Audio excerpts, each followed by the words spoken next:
Madam రాష్ట్రంలో అంతర్యుద్ధం రాబోతుందని నిన్న అంటే ఆయనకి ఎలా తెలిసింది, ఆయన ఇంటెలిజెన్స్ ఎలా పనిచేస్తుందో తెలియట్లేదు. కానీ ఆయన ఇంటెలిజెన్స్ ముందు వైఎస్ఆర్సీపీలో జరగబోయే అంతర్యుద్ధాల గురించి మాట్లాడుకోమనండి.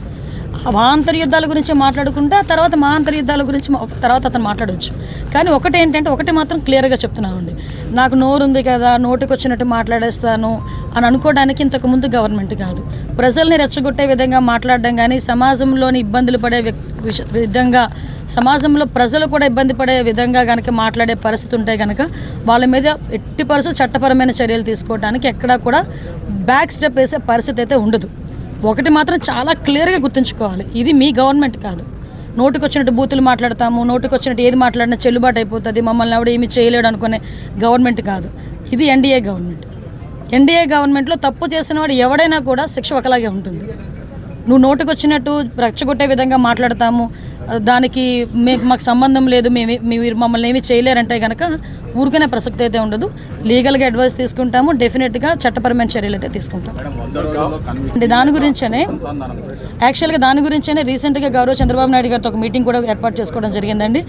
పీపీలు ఏపీపీలు మొత్తం అన్నీ కూడా మేము అన్ని ఫిల్ చేసుకోవటం ఒక ఎత్తు అయితే, ఈ ప్రాసిక్యూషన్కి సంబంధించి ఎవిడెన్స్ సబ్మిట్ చేయడంలో ఫోరెన్సిక్ డిపార్ట్మెంట్ కూడా లేట్ చేయకుండా వితిన్ 5 daysలోనే ఫోరెన్సిక్ రిపోర్ట్ ఇవ్వడానికి కానీ, డాక్టర్స్ దగ్గర నుంచి వూండ్ సర్టిఫికేట్స్ రావడం కానీ, ఇవన్నీ కూడా మేము టార్గెట్ పెట్టుకున్నామండి.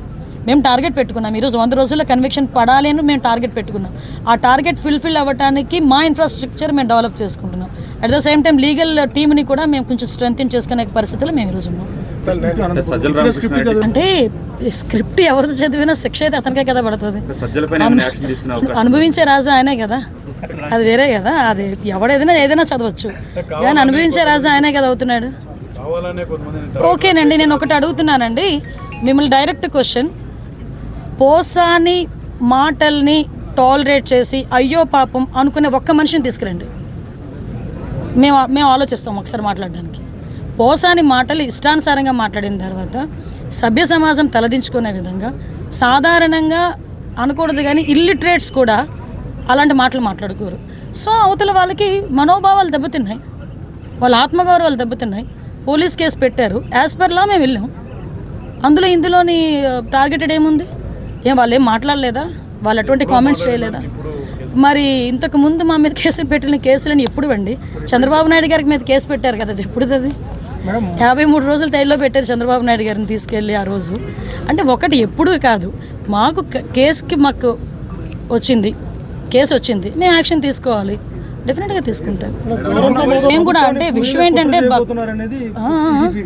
ప్రభుత్వాన్ని కూల్చే కుట్ర చేయబోతున్నారు అనేది కంప్లైంట్ కూడా వచ్చింది. అంటే అదేనండి, ఇందాక మీకు చెప్పాను, ఏది పడితే అది మాట్లాడడానికి అవ్వదండి. డెఫినెట్గా నీకైతే వాక్ స్వాతంత్రం ప్రజాస్వామ్యంలో అంబేద్కర్ గారు ఇచ్చారు, కానీ ఎలా పడితే అలా మాట్లాడమని అది ప్రజాస్వామ్యంలోని కూడా రాజ్యాంగంలో కూడా లేదు.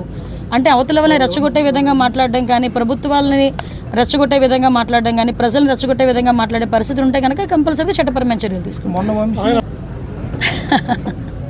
రెడ్ బుక్ పరంగా మేము వెళ్ళాలి అనుకుంటే ఈరోజు వైఎస్ఆర్సీపీ నాయకులు ఎవరు రోడ్ల మీద తిరగరండి. దయచేసి మీరు కూడా అర్థం చేసుకోవాలి, మేము యాజ్ పర్ లా వెళ్తున్నాము, యాజ్ పర్ వాళ్ళు ఎవరైనా కంప్లైంట్ ఇస్తే కంప్లైంట్ బేస్ చేసుకొని వెళ్తున్నాము. పోసాని గారి మీద సుమారుగా 17 కేసులు, దగ్గర 17 కేసులు రాష్ట్రం మొత్తం మీద 17 కేసులు ఫైల్ అయి ఉన్నాయి.